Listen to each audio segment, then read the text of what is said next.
Hi, friends. So this morning I'm having some bananas for breakfast, like so. I think I've eaten 4 or 5, and I'll have the other 3 in a second, and a lot of water. I think it's important to have breakfast pretty early just to get the ball rolling. I like to eat something, within 30 minutes of waking up, maybe an hour latest. I like to just get my metabolism moving, and like I said, I like to get the ball rolling on the day. Okay, I also got this smoothie ready to go for a little later.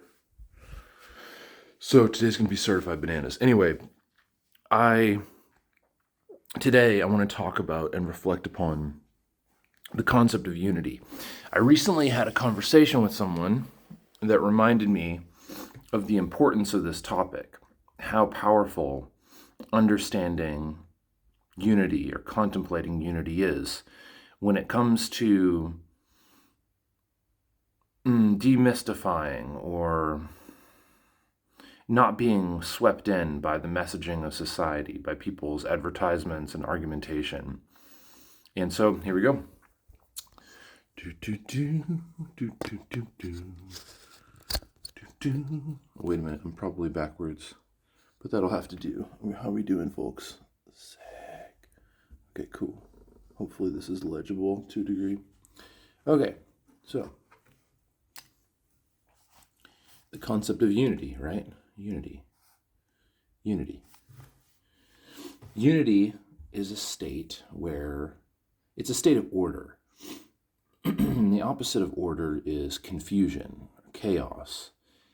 So order is almost always a good thing. You do want to have a little bit of chaos in your life, but generally speaking, you should aim for order whenever possible, because confusion is a negative state, one where decisions can't be reached easily. Unity is a state of order where all the members of a system, all the players in a team, all the aspects of a group are communicating and feel honored and listened to, and there is harmony and balance between all the parts. And this method of order, this way of organizing, is extremely effective in getting things done. And it's also a method of getting things done that doesn't produce a bunch of other negative consequences. It's a good way of using people's strengths and weaknesses. So I'm just going to write that down here because that's another aspect of what I want to talk about. Strengths and weaknesses. Sweet. Okay. My ampersand is not very good. There we go. Okay, sweet. Now, the opposite of unity, one of its opposites, opposite way of engaging with reality or being engaged by reality, is division. And division is a state of complete weakness, right? When something is divided, it cannot function properly. It can't resist the force that you put upon it. And that's really what I want to talk about. So,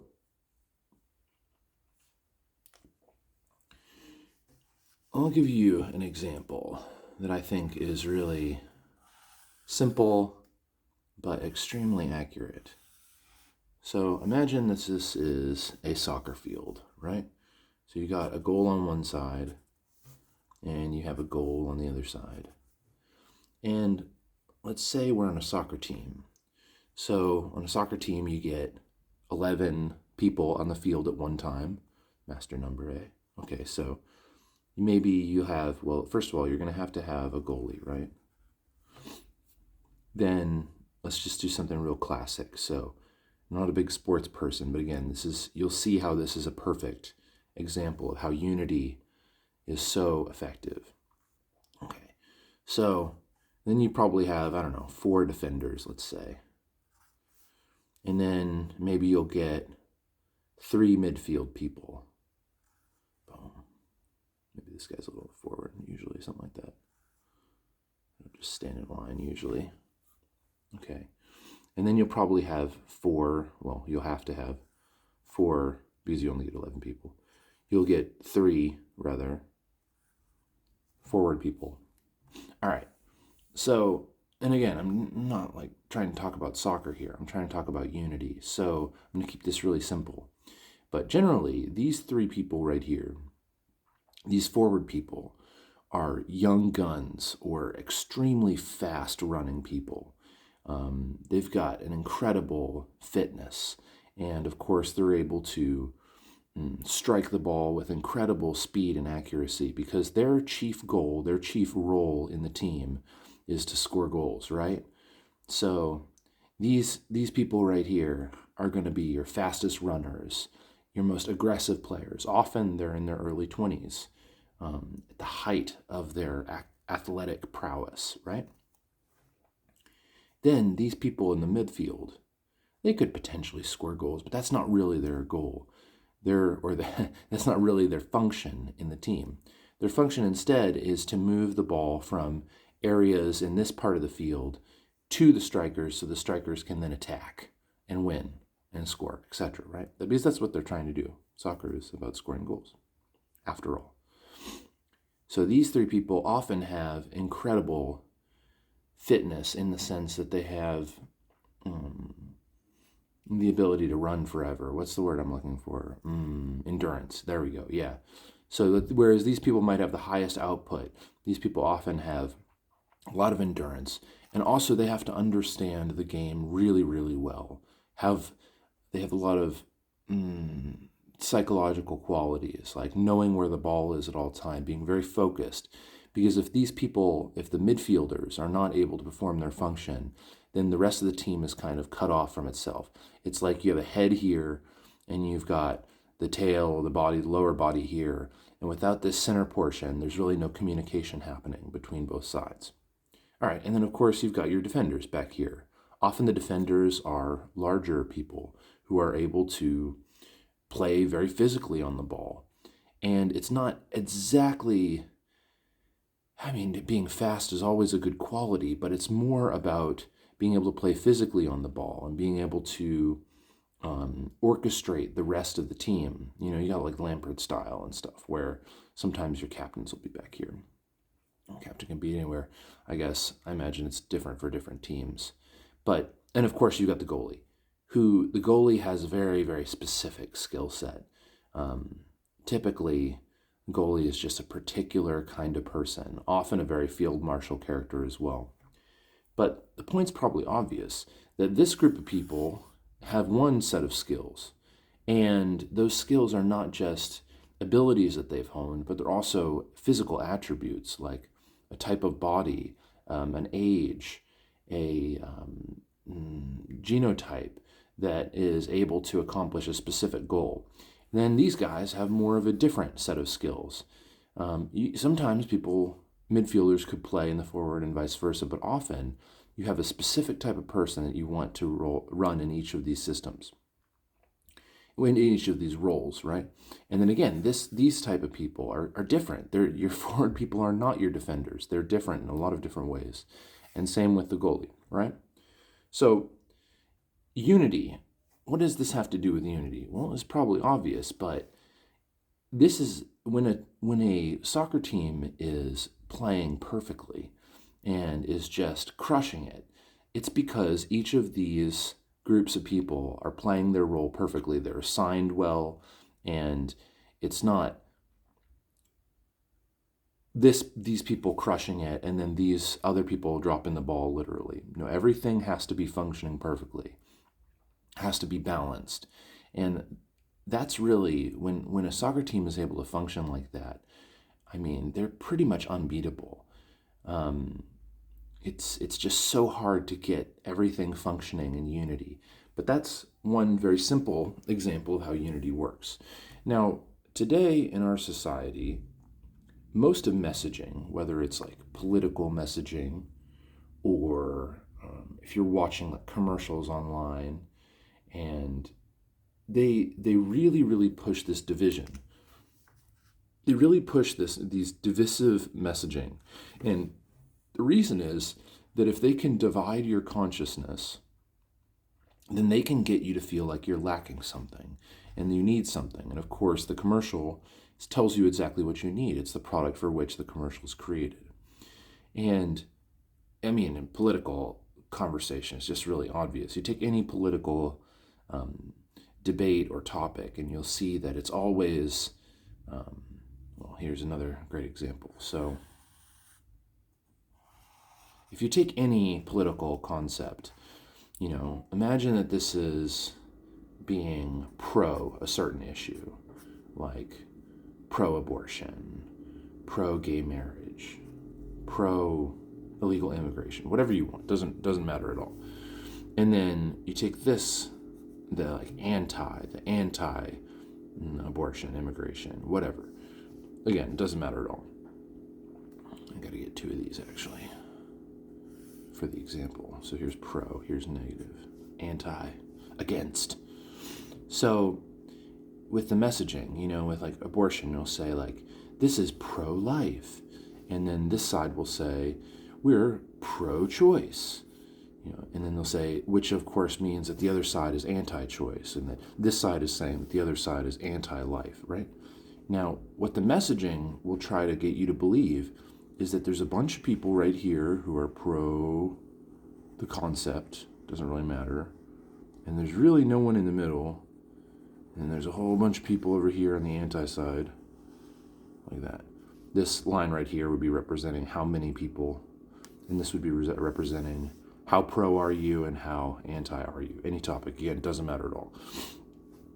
So you could say there's about 50% of the people that are pro, and there's about 50% of the people that are anti, right? When in reality, it's much more like this on any given topic. There's very few people who are extreme here, and almost everyone is somewhere in the center on the topic. And then there's very, very few people here as well. It's kind of like this. And this is also 50% and 50%. So this is the messaging creating division within society. And of course, the reason that messaging wants to create division within society is when society is fighting itself, it's not in unity. And if society was in unity, it could actually do something about the problem. It could actually move forward. And this brings me to the group of people or the power, the principality that would do something like this in the first place. And I like to call it empire. Empire, I believe. I'm pretty bad at spelling. Or you could call it parasite. Those are the 2 words I usually use to describe it. The parasite or empire. Right. Okay. So, and we can maybe get into that a little later here, or maybe I'll do a different video on empire and the parasite. But basically, there is a force, a principality, the Illuminati, potentially. Like I said, we'll have to get into that, of course. But I'm being humorous because it's very convoluted. But anyway, there is a messaging that is coming forth from a certain element of society that wants to create this reality, wants to create division within any topic. It wants to prevent this from happening. It wants to prevent people of different qualities and of different powers from working together for an outcome that would be excellent for everyone. And so my point is that reality is much more like this. Reality is much more in the center. We have a lot more in common than we do in difference from each other, regardless of the topic and regardless of the individuals that are being talked about. So, unity and division. Is that enough today? Should I stop there? I guess I'll say one more thing about unity versus division. And that's that I kind of touched on it a little bit when I was talking about advertisement. This is my really poor drawing of a human being here. But let's say that this is a human being right here. Another way to think about unity and division is, are you divided against yourself? In a metaphysical way, like maybe you could talk about like chakras, right? One of the systems or one of the plays that the empire and the parasite uses will try to separate yourself from yourself. It will try to divide the way that you feel from the way you feel psychologically, from the way that you feel in your heart. The things that you know will be divided from the truth that you can speak, etc. But I guess the reason I drew this goofy person is that I really wanted to ask you and ask myself to continue contemplating how unity is on so many different levels. There's societal unity, there's unity within systems and teams, and there's unity of the self. And this is maybe the most important type of unity. And that's, I guess, what made me think of this was touching upon the concept of commercials and how commercials really do function on our own inherent psychological weakness, which is to be susceptible to suggestions. And they almost all commercials function on the idea that you're not good enough, or you don't have what you need, or you're in danger, and that buying a certain product or service or believing a certain set of beliefs, adopting a certain set of beliefs, will bring you back to a state of unity. So the commercial or the messaging creates a division in your consciousness, and then they give you a solution that's supposed to reunify yourself. Of course, it's completely artificial. And whether you're unified in your mind and in your body really should be called body-mind, of course. I'm glad that that term is actually catching on.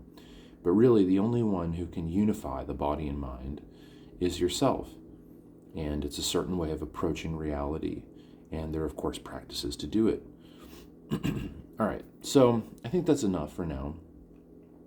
But my main point was to stress, or what I really wanted to stress was the importance of unity, how powerful this concept can be, and how much it explains how often, if you are in an argument, or if you're not sure what the way forward is in terms of a large topic, like a societal topic, or a topic at work, a topic where more than one thing is involved. And often, this is just like when problems happen. Problems just occur when there is division.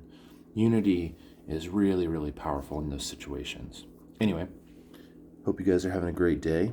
Enjoy the rest of it, and I'll see you on the next one.